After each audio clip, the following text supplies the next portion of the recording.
Hello and welcome everyone to Women's Health Tech Wednesdays. I am your host, Nina Joshi. Have a couple of quick announcements to get through before we bring on our guest for today. We have our Breakthrough Alliance Challenge.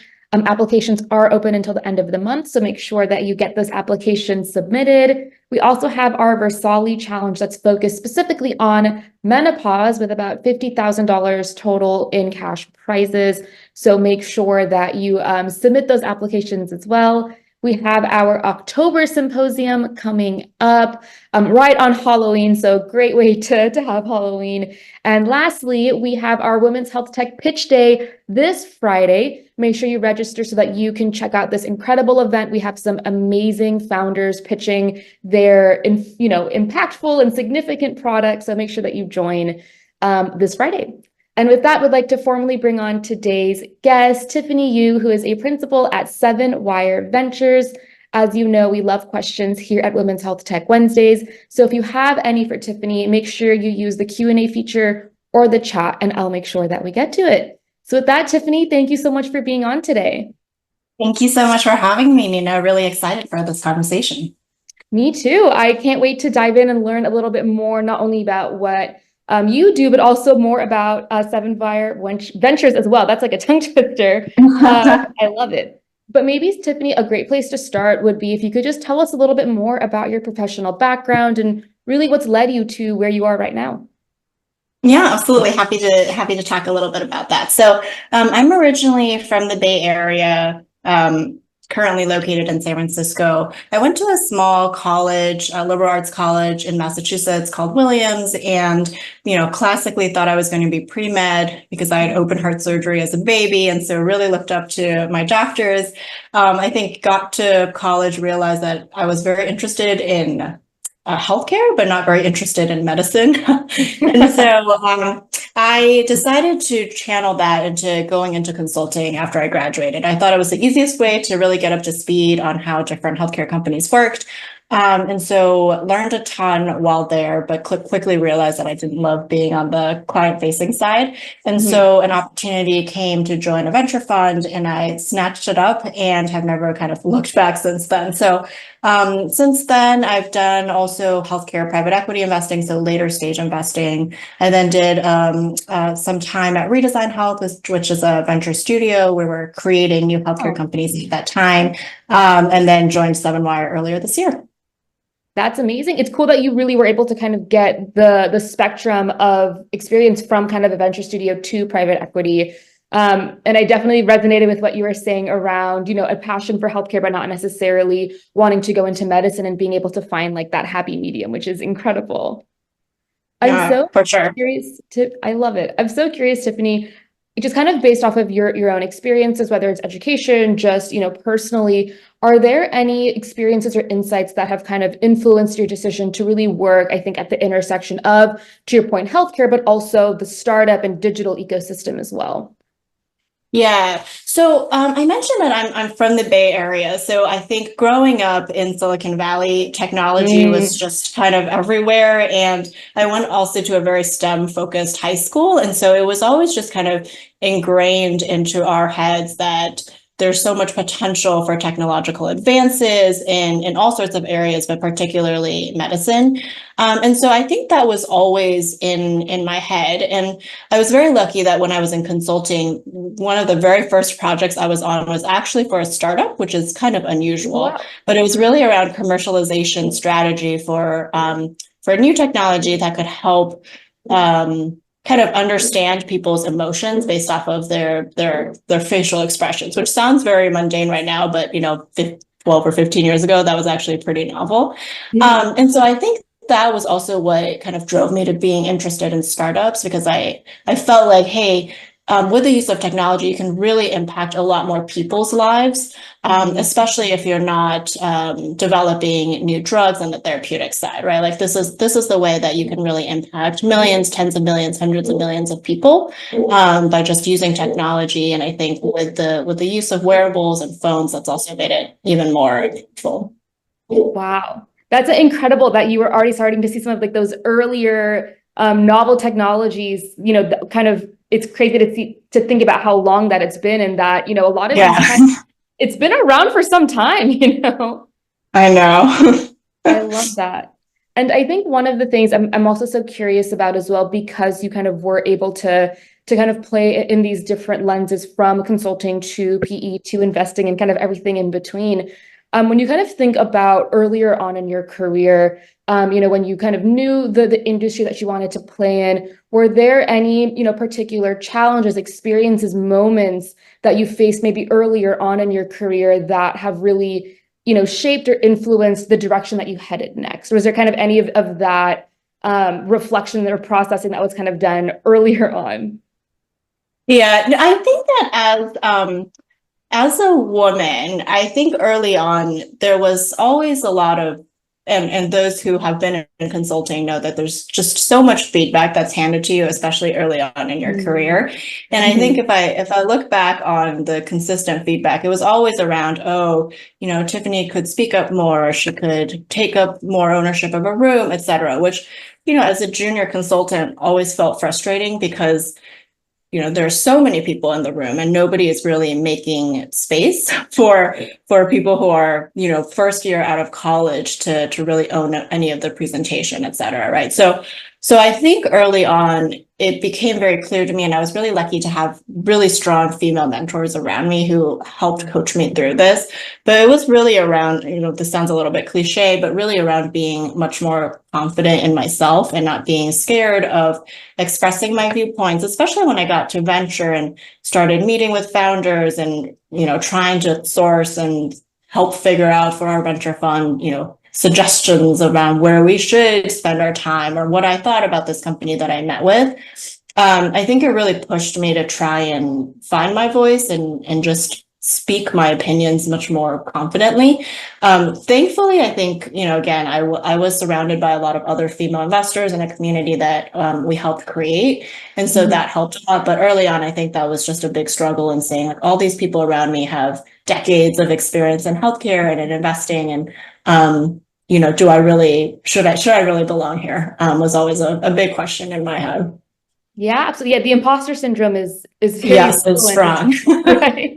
And I really like what you were saying around, I think some of like the core things around like the soft skills and the confidence. And it seems like you really had such a strong and supportive, mentorship and network, which I think is also, a great reminder for me as well around the power of community and being able to have people to lean on. So it's incredible that you were able to find that earlier on in your career.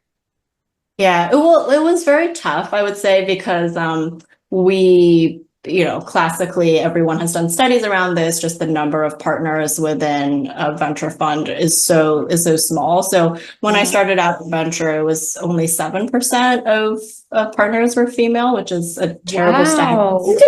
I think it's now in the teens. I'll have to double check the latest report, but it's definitely grown, but it's still nowhere near parity. So I think the good thing is that because there are not that many of us, we naturally do want to convene together and support each other, which I think is very special. And I do think there's a lot of that too, or more of that growing in the kind of the CEO founder space as well for women and for BIPOC. So I think we're all making the right strides, but obviously still more to do. Yes, definitely. It's like we love the progress, but if anything, that's the rallying cry, Yes. like keep it up and keep at it. Yes, exactly. I love that. Tiffany, wanted to learn a little bit more now about the work that you're doing at Seven Wire Ventures. Can you tell us a little bit more kind of about the core mission of the fund and kind of really what you're looking to do when it comes to not only investing, but also supporting, these companies? Yeah, for sure. So Seven Wire, we're a healthcare focused venture fund. Our focus is really on digital health and tech-enabled healthcare services businesses. So our investment thesis is really around consumer centricity, and we do use the word consumer very intentionally. But all of our investments have to directly engage or impact or touch a patient in some way. Most often that's through care delivery, but basically anything that will enhance the patient experience in healthcare, because as we all know, it's pretty poor right now. That really falls into our thesis. So we're mostly Series A investors, but we do everything from company formation all the way to Series C. So pretty wide spectrum, but we're primarily early stage investors. Incredible. And I'm so curious, kind of, different stages have their different kind of metrics or kind of lenses. Is there any kind of criteria or framework or structure that you use when you kind of think about or evaluate potential investments for Seven Wire? Yeah, so I think for us, putting aside company formation because that's something different, but Yeah. at the Series A, we're really looking for signals of product market fit. So for us, we are only investing in things that have already been commercialized. And we're hopefully looking for, more than one customer where we can say, okay, this product hasn't, it hasn't just found a niche with one particular customer because they've built it specific for that customer, right? Like we've seen that multiple people want this and we're seeing some continuity of traction here, which I think is very important to us. We're also looking, again, because we're so intent on the consumer centricity of things, we're also always paying attention to clinical outcomes. If it is more clinical in nature, we're looking for, consumer experience through NPS scores, et cetera, if it's not clinical, but more around the patient experience. So we're looking for hard data that shows that customers want it, but also the end user, the patient, is also using it and impacting them in a positive way as well. So, and then I would say last thing is we're at an early stage. We're always also looking at the team and making sure that, we have a good relationship with the team, and we're always, we have a preference to lead or co-lead our deals. So we almost always take a board seat. So we just want to make sure that we can be good board members for the team that we're backing. And that's pretty important too.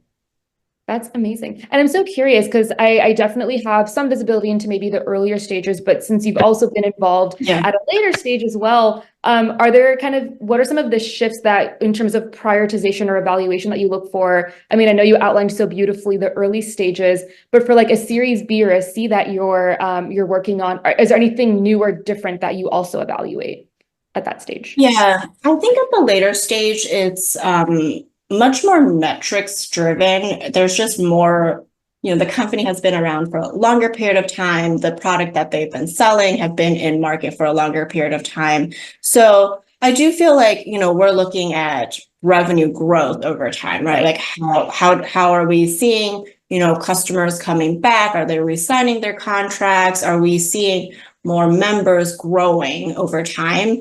And then we're also looking at, okay, what does the member retention look like? Is this something that's really powerful for only, 3 days, but nobody keeps coming back, right? Like we're looking at those curves and kind of thinking about how that stacks up with other companies that we've seen in the space.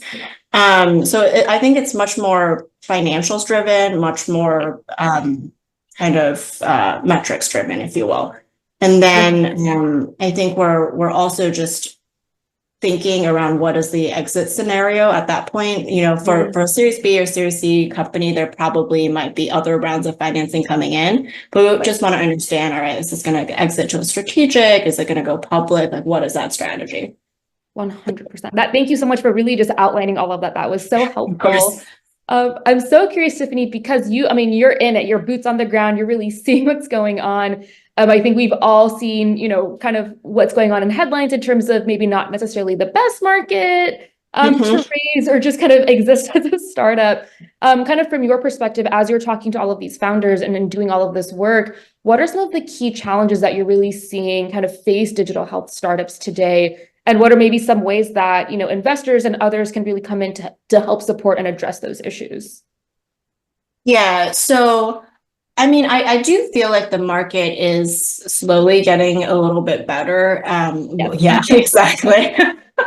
We're seeing that there are like fewer unlabeled rounds, which just, these are all good signs, and the public markets seem to be opening up a little bit.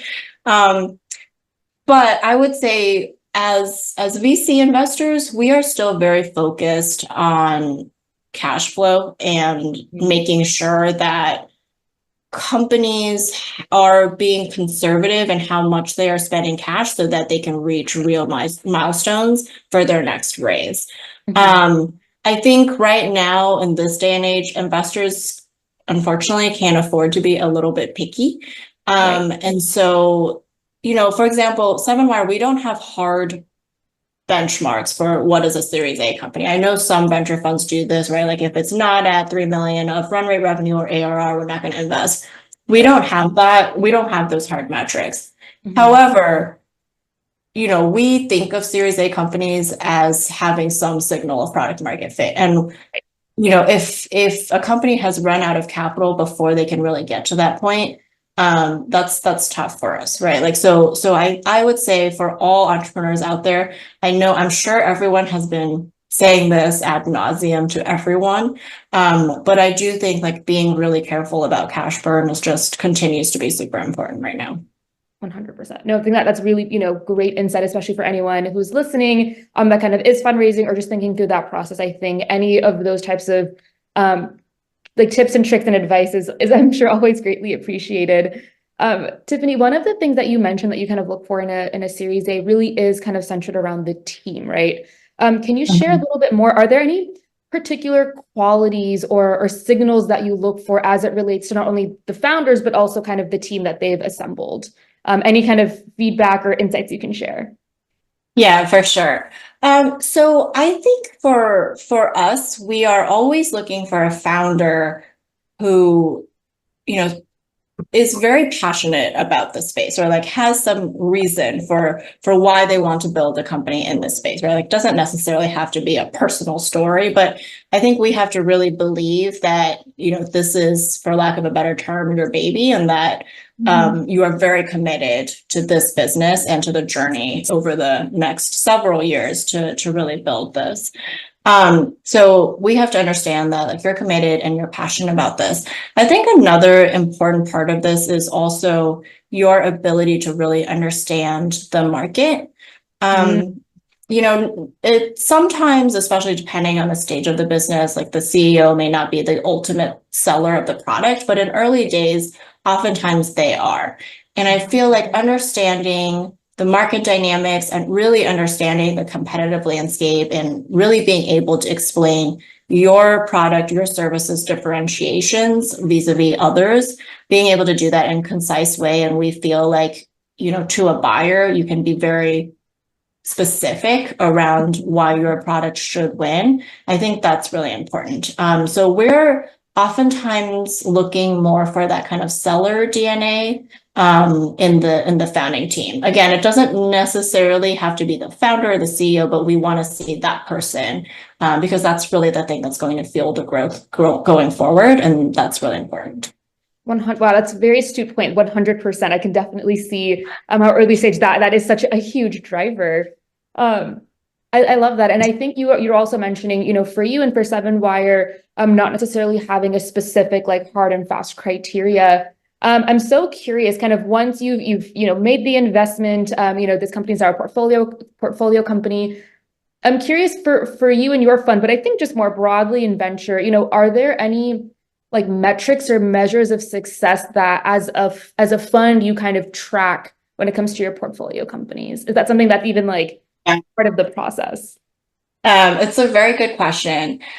So I think there are multiple metrics that we look at. Of course, we're looking at financials, so revenue growth, whether your gross margin, like what your unit economics look like. Are we over time being more efficient?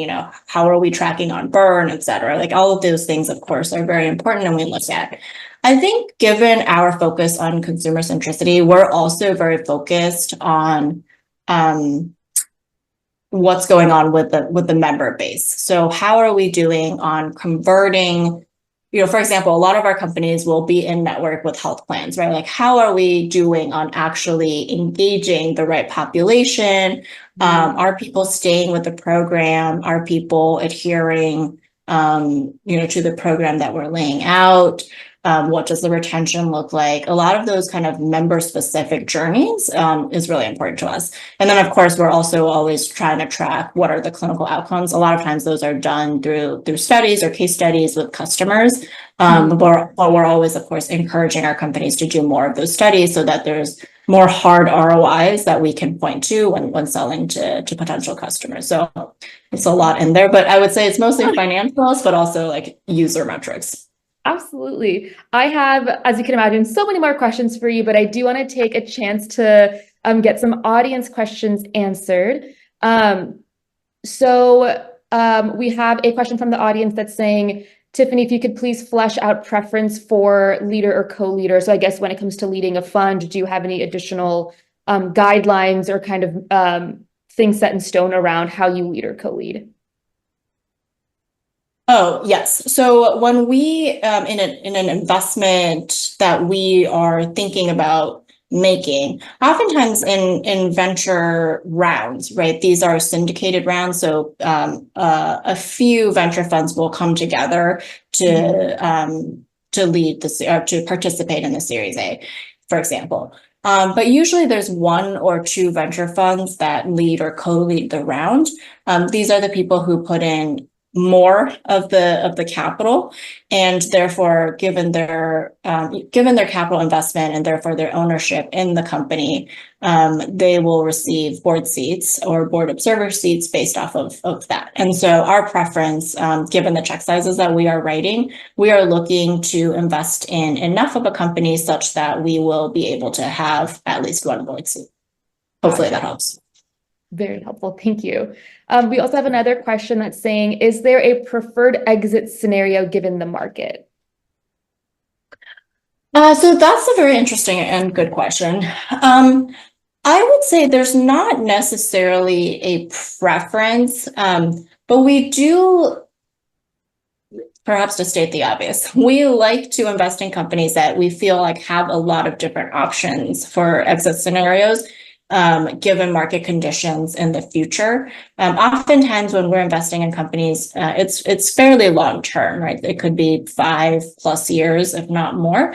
And so we can't really predict what the market's going to look like in that time frame. So while going public is probably always an option, we're also looking, okay, who are the logical acquirers? Is it health plans? Is it a health system? Is it a pharma company? What is it? And then also we're thinking about, is there a private equity buyer who could also potentially want to invest in this business as well? And I think for the private equity exit, it is much more important to be break even or profitable, given the way that they invest. So also looking at that dynamic. Gotcha. So really just the name of the game is definitely options. More optionality is always better. 100%. I love that. Also, we have another question that is, how do you view products that are primarily for emerging markets versus the US market? Yeah, so I think given our fund is all US based, that's where our expertise is, if you will. And so for us, we are looking for companies that have majority of revenues in the US, because that's where we feel like we can be most impactful in. Obviously, I think as people have an interest in technologies that can help ex-US as well. And I think some of our companies are also exploring to expand their market share by going outside of the US, and we can help with that strategy as well. But for our investment strategy, it's mostly focused on the US. That's really helpful. And I think just given the complexities of all of our various healthcare systems, I think that I understand. Yes, regulatory wise, it can be very different. Definitely. Awesome. I also wanted to ask, Tiffany, one of the things that you have for your investment strategy really is around like the consumerization and how that's such a core component of what you look at. Kind of on that note, as you're talking to founders, doing all of the research that you do, are there any particular gaps or key areas that you're really kind of hoping to see or would like to see, be addressed? Are there kind of major challenges, gaps in healthcare that are kind of top of mind for you? Yes, well, there are so many. I would say that we, since this is women's health tech, I think there's still a lot of unmet need in women's health. And particularly, I would say postpartum health is an area. This is, I guess, I'm a little bit biased because I just had a baby about a year ago. So just going through my own experience, right, and like seeing my friends who are also in this stage of life, there's just, as I'm sure many will agree, is just not much focus on postpartum care. And of course, our maternal outcomes are horrid. And so even though there have been more companies in this space, and it's great to see more founders want to address these challenges, I think there's just so much more innovation that can happen here. And, of course, it's also a public health problem. So innovation and startups can't solve it all. But I do feel like there needs to be more companies in this space. So I personally am very invested in that. And I think we also don't oftentimes think about other therapeutic areas for women, right? So like, for example, we spend a lot of time in the cardiac health world, and there are a lot of studies that just show women react very differently to a lot of cardiac procedures, but there's not a lot of attention around how we can solve for that. And startups, I think, are beginning to emerge around this topic. But there's still a lot more work to do. So I think those are two areas that I personally have a lot of interest in. That's so helpful, because you really are just seeing everything kind of from that kind of lens. So I think that's really helpful. And I also wanted to ask you, since it is SF Tech Week this week, kind of curious, as you kind of think about, you gave us so much insight, not only into how to organize and really what you're looking for, but I think there's the kind of other component of how do founders find investors. So kind of in honor of it being SF Tech Week this week, do you have any advice or tips when it comes to, what can founders do to outreach, connect with investors in a way that is meaningful, and not super pushy? Anything to do with that kind of balance? So for me, I would say just really trying to do a little bit of homework and understand whether or not your company is in a venture fund's investment thesis, I think goes a long way. I fully acknowledge that not all venture funds are very specific on their website, so it can be a little bit tough to parse through. But I think just putting that one extra sentence around, hey, I know Sunwire is really focused on the consumer angle. What I'm building here is really focused on like making better outcomes for pregnant women, for example, right? Like, I think just tying that, it doesn't have to be very long. We probably wouldn't want to read a very long email either, but just having one sentence in there that's pretty specific, I think can capture our eyes. And of course, like anytime you can do a warm intro to one of us, also goes a long way. I love that. Awesome. And I know we have about a minute left, Tiffany, so just wanted to ask if you have any last minute words of advice. I would say just as it relates to career more broadly, for folks that are in corporate or are founders or investors, just any words of wisdom that you have. Oh, that's a lot of pressure. I would just say, like, I personally feel like there's a lot of good energy around women in healthcare. And so just not being afraid to reach out to someone on LinkedIn, especially if they're in the area. I feel like especially now people really want to meet up for a coffee or for breakfast, and just extending that hand forward, I think goes a long way. Like, I've made a lot of really good friends just doing that. And so that's been really helpful for me. That's amazing. Thank you so much. That's actually great advice, and I'm very much going to follow through with it myself. But thank you so much for such an incredible conversation. It was very, very informative, and gave a lot of, I think, just great tactical advice for anyone that is happening to raise or thinking about raising. So I really appreciate you taking the time to chat with us. Absolutely. Thanks so much for having me.